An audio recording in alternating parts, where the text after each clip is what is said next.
Hi, my name's Phil. I like talking about politics, and in this video, I like to talk about the historic lows that Brexit has delivered us. In this case, historic lows of stocks owing to the collapsing supply chain, with a warning from, amongst others, the chair of Tesco that supermarket shelves could be empty at Christmas. But first, if you'd like to be notified of daily news and politics, please subscribe to the channel and click the bell notification icon. So yesterday, I saw someone showing a clip from Daniel Hannan from 2016. Not a household name, but he is one of the key drivers behind Brexit, really. One of those puppet masters, really, behind the scenes that distracts us all with their toys, Boris Johnson, Nigel Farage, Jacob Rees-Mogg, whilst pulling the strings behind the curtain.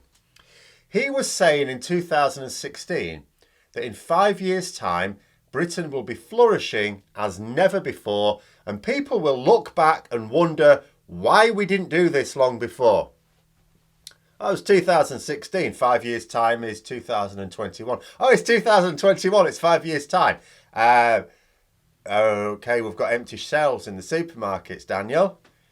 We've got warnings from people who have been spot on every step of the way that we haven't even bottomed out. Nowhere near. It's still getting worse. It's going to get a lot worse. And Christmas is going to be some sort of retail ground zero with zero government intervention. And not that the government can completely avert the problems now, as far as I could tell, but whatever mitigation is still possible is not being pursued. The government's response to staff shortages is to moan at businesses for having staff shortages. The problem, staff shortages. Stop having staff shortages. Right? Where are we going to get the staff from? There's staff everywhere. Where? We know that supply chain experts accurately predicted the pressures that Brexit would bring and the consequences we would see. But I also wonder if they realised that we'd have a government that does absolutely nothing about it. Of course, we knew even in 2016 that Boris Johnson had no follow-through from his time as Mayor of London, but we didn't know he'd be running a government of empty-headed sycophants. It was a risk, of course. We all knew he coveted the job. We all knew he'd be bad at the job, but it wasn't certain he'd get the job. Some might have even considered it unlikely. He wasn't popular within the Conservative Party, the Parliamentary Party, with other MPs. And the point I want to make here is that we may be even more screwed by Brexit than perhaps even those in the know could appreciate years ago. You know, there's a graph from the Confederation of British Industry, the old CBI, doing the rounds. This one is as it was published in the New Statesman. It shows distribution and retail stock levels over time from 1983. It goes up and down, of course. You stockpile ahead of high demand, then in high demand times you deplete those stocks and it goes back up again. But this graph throughout most of that time is always in the positive. That means there's always more supply than demand. More supply than demand. Where the graph dips below the line, that means we've got shortages. Now you can see this happened round about 2002, 2008 and 2010. Nothing horrendous. They dipped a little bit below the line and then bounced back up. Look where we are now. At the extreme right of the graph where we are now. But before we explore that a bit, let's take a look at that high there just before. 2019 it started, and 2020 a bit. Historical high. Huge high. The reason for that is because experts in the supply chain knew what was coming and they stockpiled like nobody's business. Our storage basically ran out in this country. Remember the Cold Storage Federation saying we're full to capacity. We've run out of storage space. And this is what I mean about actual experts knowing what the consequences of Brexit would be. Before Boris Johnson had become Prime Minister, before the withdrawal agreement, before we even knew for certain we were leaving the EU, before we left the customs union single market, before all of that, before we knew for certain exactly what Brexit was, we were stockpiling like never before. Even just the risk of leaving the customs union and single market meant we had to build up stocks. That's what got us through the first months of Brexit proper this year. That's what stopped us going over the cliff edge at the start of the year. We were trying to point out when at the start of the year, when Brexiteers were going, oh, where's these queues of lorries then? We were trying to put out, well, one, in the lorry parks. Two, where's the lorries?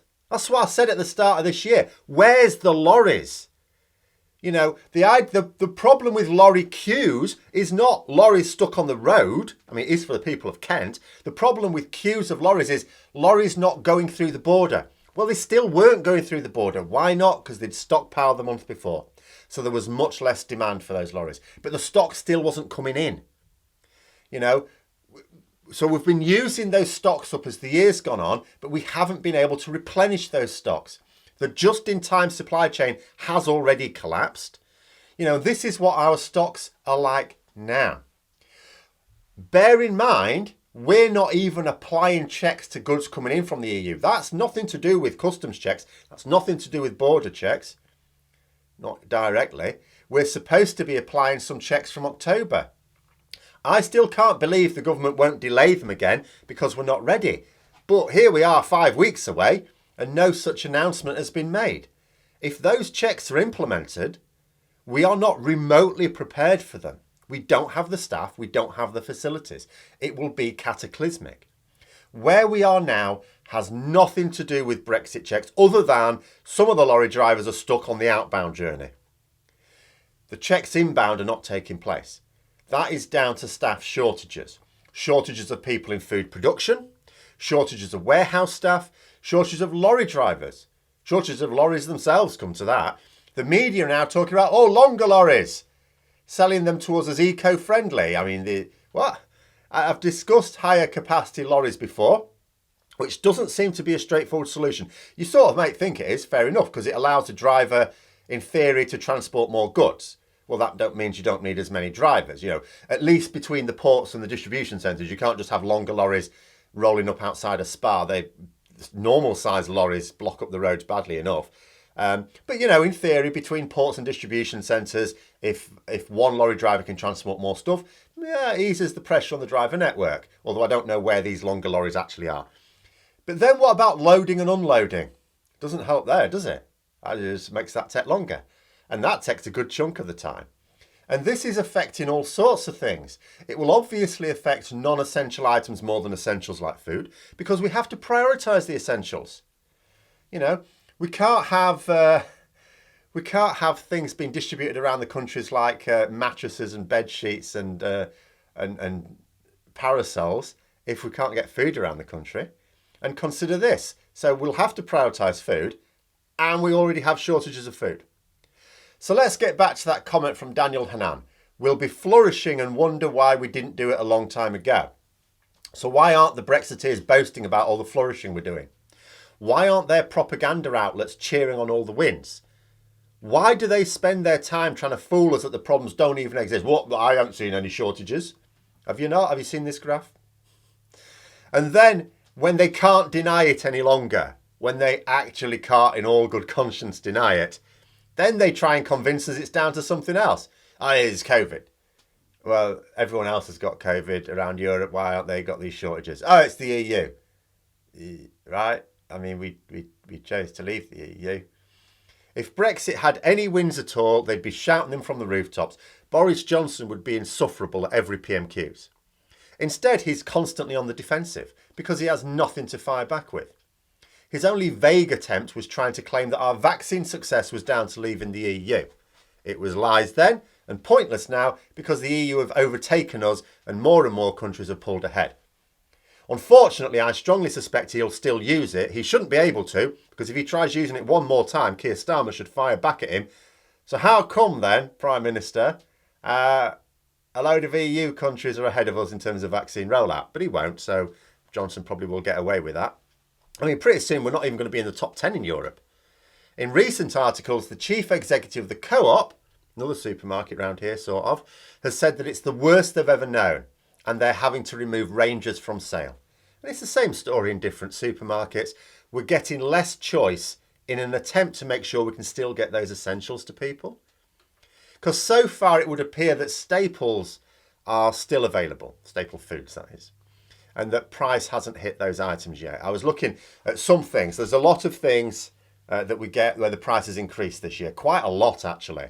But then I was thinking to myself, so imagine back when I had to live on a very, very strict budget. And for the sort of basic foods that you need, what they're like, the prices on those seem okay. So it does seem that supermarkets are keeping the price on the basics that people who struggle will need. And that's essential in order to prevent a much worse food poverty crisis in Britain. It's already shameful that a wealthy country allows millions of people, including several million children, to go hungry.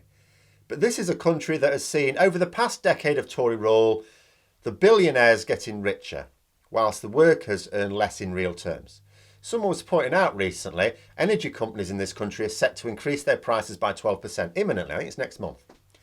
I can't imagine too many people have been getting pay increases on anything like that proportion to compensate. And then think how that affects those on the lowest incomes. So I'm pleased that food prices haven't yet completely out of control, although I may need to talk more about that in another video. But energy prices are increasing, fuel prices have increased already. When you have supply problems, the cost of what supplies you do have goes up. That's how it works. But people's incomes are not going up in proportion. And if you already struggle to manage, this graph is the herald of people being tipped over the edge.